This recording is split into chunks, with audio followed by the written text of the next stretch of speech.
Bon alors Oumar, comment s'est passée la semaine après cette victoire? La semaine d'entraînement a dû être plus joviale peut-être?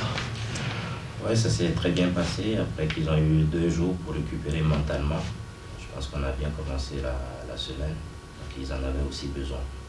Ouais, parce qu'en plus il y avait eu ces 3 matchs en 6 jours là, donc il y a aussi besoin peut-être physiquement de repos peut-être. Mais je pense que c'est plus mental. Ils avaient besoin vraiment de couper et de voir autre chose. Pour ceux qui ont des enfants, profiter de la famille et pouvoir décompresser un peu. Ouais. Parce que c'est un gros match là, qui vous attend. Bordeaux, forcément, c'est un club plutôt historiquement de Ligue 1, donc qui n'a pas perdu en une saison cette force, on va dire. Si, ben, vous l'avez bien souligné. Et pour moi, l'important, c'est mon équipe. J'ai un effectif en qui je crois et je pense qu'ils en ont vraiment conscience. Je pense que le travail va se faire sur le terrain pendant 90 minutes. Donc, que ce soit à Bordeaux ou une équipe, moi j'ai confiance à mon groupe. Est-ce que vous sentez qu'il y a justement plus de confiance dans le groupe après une victoire? En général, les semaines qui suivent une victoire sont toujours un peu plus productives entre guillemets à l'entraînement, où tout se passe un petit peu mieux dans les têtes aussi? Oui, parce que là, après une victoire, il faudra vraiment recadrer, rester calme, garder la tête sur les épaules, continuer à travailler parce que ça va vite dans le foot. Donc ils savent qu'on est dans une situation où il ne faut pas trop s'enflammer. Donc l'important, c'est de continuer à travailler. Qu'est-ce que vous avez apprécié de la performance de vos joueurs à Dijon et qu'il faudra reproduire demain contre Bordeaux? Et surtout la motivation, l'envie et la solidarité qu'ils ont eu à faire. Donc j'aimerais quand même le voir pendant le match demain. Je pense que c'est le plus important. Finalement, la tâche pour vous, entre guillemets, elle est difficile et simple à la fois. C'est qu'il faut gagner ce match demain pour continuer de grappiller des points, de remonter au classement si possible.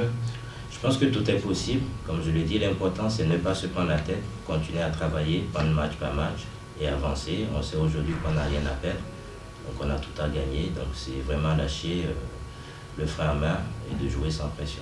C'est plus mental finalement pour vous, sur un match comme ça? Ben, c'est mental, mais il faut aussi rassurer les joueurs. Ils ont un potentiel énorme et c'est à eux maintenant d'aller faire le boulot. Et justement, vous disiez que vous vous concentriez sur votre équipe. Et, cette fois, vous avez eu la semaine pour préparer le match.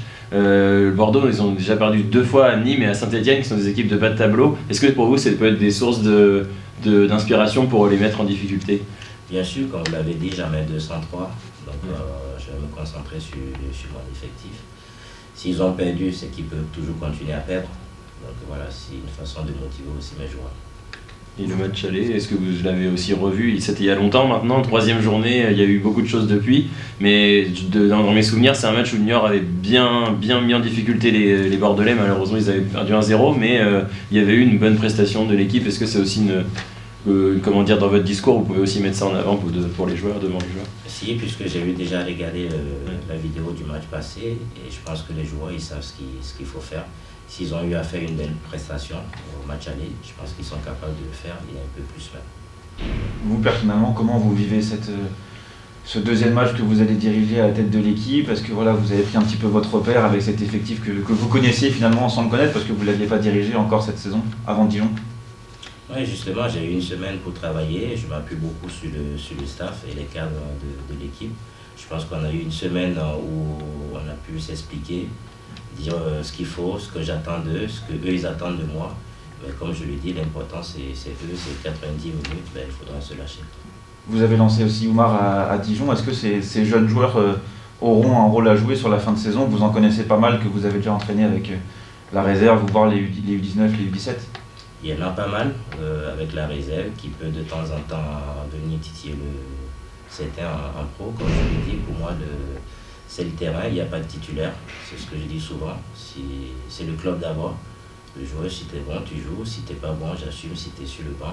Moi, je pense qu'à un moment donné, on n'a plus de temps à se poser ce genre de questions. Est-ce que vous avez des blessés pour cette rencontre? Est-ce que par rapport au match de Dijon? Non, j'ai tout le monde apte et prêt pour le match. Justement, c'est pour ça qu'on a un peu plus de questions à se poser. S'il y a tout le monde qui est présent, donc c'est à nous de faire des bons choix. Et après, c'est à eux de montrer qu'on ne s'est pas trompé sur eux. Et Junior Flemings, physiquement, il est prêt aussi. Est-ce qu'il peut par exemple jouer 90 minutes ou est-ce qu'il aura besoin un peu de temps d'abord faire 2-3 entrées en jeu pour revenir physiquement vu qu'il n'a pas joué depuis longtemps? Pour l'instant, ce qu'il a montré à l'entraînement lui donne le droit d'être dans l'effectif. Après, on verra comment ça va se dérouler, s'il commence ou pas.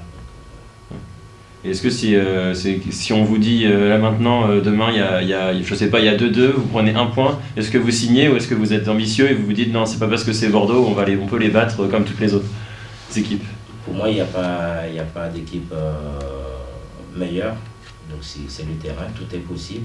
Et comme je le souligne encore, moi j'ai confiance en mon effectif et je pense qu'ils sont capables d'aller faire une victoire. Ben, si c'est un nul, c'est toujours un point de prix. Qu'est-ce qui change pour vous dans votre pratique en passant d'une équipe réserve où vous dépendiez un petit peu des joueurs qui redescendaient avec vous à une équipe première où c'est vous qui pouvez choisir finalement la manière dont vous voulez faire jouer l'équipe, les joueurs, le système? Est-ce que on apprécie un peu plus entre guillemets quand on est coach, on a plus de marge de manœuvre?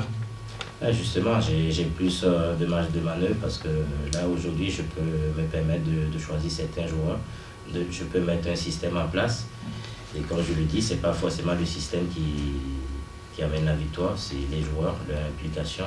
Donc aujourd'hui j'ai la chance d'avoir un effectif assez costaud où je peux me permettre de mettre un travail en place. C'est bon pour vous? Ouais. Ouais. Merci. Merci Omar. Merci Omar.